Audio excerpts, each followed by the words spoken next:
Well, there is a fine art to sweets. Today, we learn the skill of stacking and icing a layer cake. Rebecca Glendon with Cakes for Causes is here to teach us. Also joining us is Tammy Abernathy with Hope Women's Center to tell us how Cakes for Causes has helped them. So let's actually start with that, because I love when we get to see any of the organizations that Cakes for Causes helps, because then we get to see the other side of it. What really has it done for the center? Hope Women's Center works with women and teen girls in crisis, and the way that Cakes for Causes has supported us is in providing sweet treats for our friend-raising events, our volunteer-raising events, our fundraising events. But one of my favorite ways that they have supported us is through volunteers like Rebecca, who come in and teach cake decorating classes to the women and teen girls that come to the center. And so it gives them a creative outlet. It teaches them some job skills, and they're able to learn these techniques. And really, anytime we do anything creative, it's very healing. So we have just been so grateful to Cakes for Causes for that. Wow, really going above and beyond, Rebecca. Beautiful. I mean, that's so well put. Rebecca, I have to say, when she said teaching us how to make cakes and design them, I got excited because this is something I've always wanted to learn how to do. So we are making a layer cake today. So what's the first step? Well, the first step is you need to bake a couple of cake layers. Yes. And I just used boxed cake mix. And typically, when you bake a cake layer, you'll notice the top gets really domed. And one of the biggest mistakes people will make is getting in a rush and not cutting off that dome. So what you really need to do is start with cake layers that are completely flat. I've cut the dome off, so this is the kind of the raw side that has a lot of crumbs on it, and this is the side that's the crust side.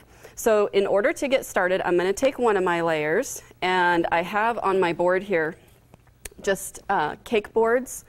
You can buy them at cake decorating stores. And I'm going to center my first layer right there on the bottom, and then you're going to stick a layer of filling. And for my filling, I'm just using buttercream icing. And that's nice because you can just spread it on. It's not going to go anywhere. If you're going to use something like pudding, then you need to take some buttercream filling, put it into a piping bag, and pipe a dam around the outside, and then put the filling in, because then when you put your top layer on, otherwise it's just going to squish all out. Yeah, so that's a big problem that a lot of people have trouble with, is their filling squeezes out. But just make sure your filling is nice and stiff.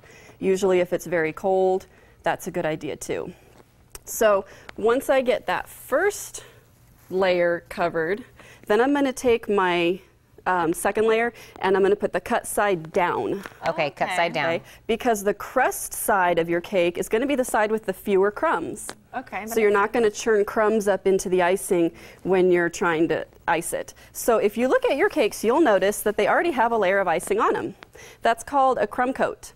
And the reason for a crumb coat is to seal in all the crumbs so that when you put your final layer of icing on, it looks like that instead of like an Oreo blizzard. That's beautiful. Right. So do we cover it with that first one? How long do we let that sit before we If you just let that sit, you can put it in the fridge for 10 minutes or so. You can let it sit at room temperature for 15 minutes until it kind of gets a crust. If you touch it, you'll notice that the icing doesn't come up off your fingers because it's crusted. Yeah. Okay? So I'm going to do a really quick crumb coat. And crumb coats are supposed to be super thin. You're supposed to be able to see the cake underneath it. Okay. And you just get a really thin crumb coat on there all over the whole thing. And that's what you're going to let sit for about 10 or 15 minutes. Okay. And we'll do that on the sides and the top. I can see where I went wrong when I did this. The one time I tried it. Well, crumb coat, I mean, because that's actually what happened was all the crumbs mixed with the icing, and it just like the worst mess ever. It tasted So that's one of the secrets, and you got to get that crumb coat on there to seal the crumbs in. And now this one's not going to work quite as well as yours are because it's still wet. Yeah. But we're going to go ahead anyway, and now we're going to put the final coat on. So you're going to take your icing and your small spatula, and you guys get to share. And this is exactly the opposite. You're going to glop as much on as you can. Really nice and thick. Because when we're smoothing it, we're going to take a lot of icing off to get it smooth. So it's okay to kind of put a heavy It's going to be a heavy coat.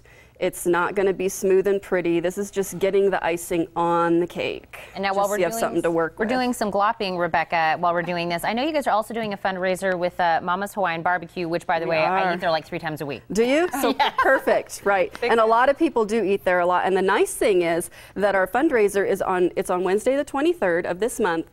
And they're taking donations, or they're taking if you want to go in and support Cakes for Causes from 10 a.m. all the way till 3 a.m. the next day.